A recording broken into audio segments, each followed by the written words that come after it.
ziua! Bine v-am regăsit! Astăzi vom face șnițele pariziene din piept de pui. Pentru preparare avem nevoie de 200 de grame de piept de pui, 3 ouă, 150 de grame de făină, 150 de ml de ulei, 3 linguri cu lapte, sare și piper. Începem prin a felia pieptul de pui.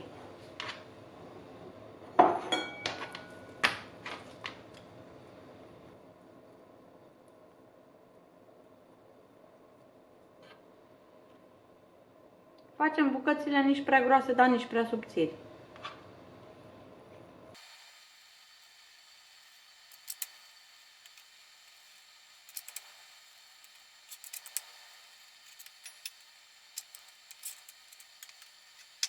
Punem pieptul de pui la loc în castron.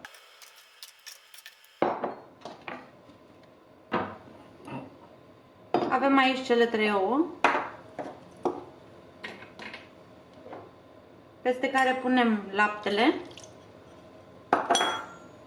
și le batem.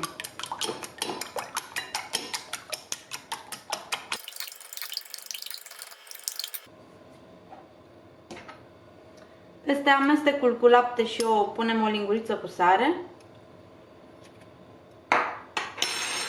o linguriță cu piper,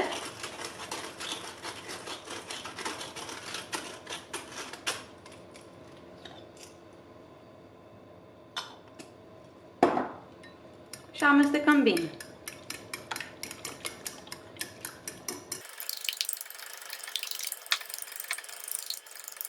Dăm amestecul deoparte. Condimentăm și pieptul de pui cu sare și piper.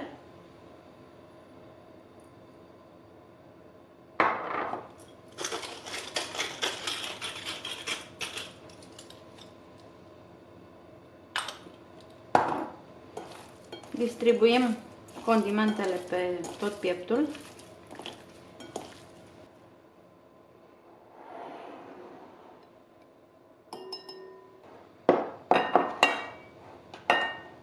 Apoi luăm fiecare bucată, o dăm prin făină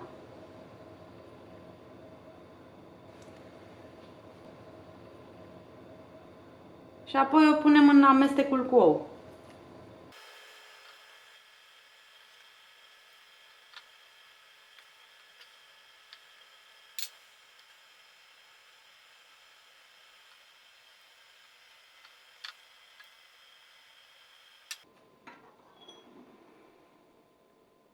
Scufundăm bine bucățile de pui în amestecul cu lapte și ouă.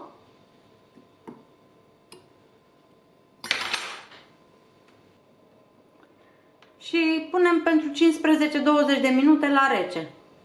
Am pus uleiul la încins. Când s-a încins, luăm fiecare bucată de pui și o punem la prăjit.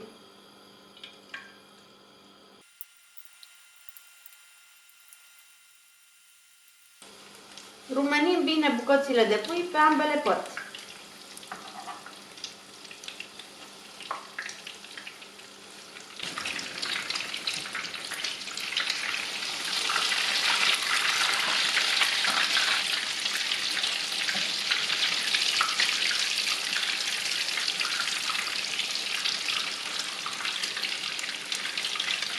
După ce s-au rumenit, le scoatem pe o hârtie absorbantă.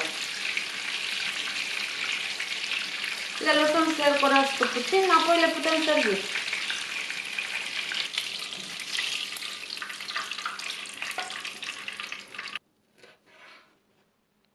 Vă mulțumesc că ați petrecut timpul cu mine descoperind rețete delicioase. Dacă v-a plăcut experiența și doriți să fiți la curent cu noi preparate, vă invit să vă abonați la canalul meu. Menționez că abonarea este gratuită și că fiecare like și comentariu ajută ca acest clip să ajungă la cât mai multe persoane. Pentru mai multe rețete gustoase și idei culinare, ne revedem curând. Vă doresc o zi plină de savoare și bucurii culinare!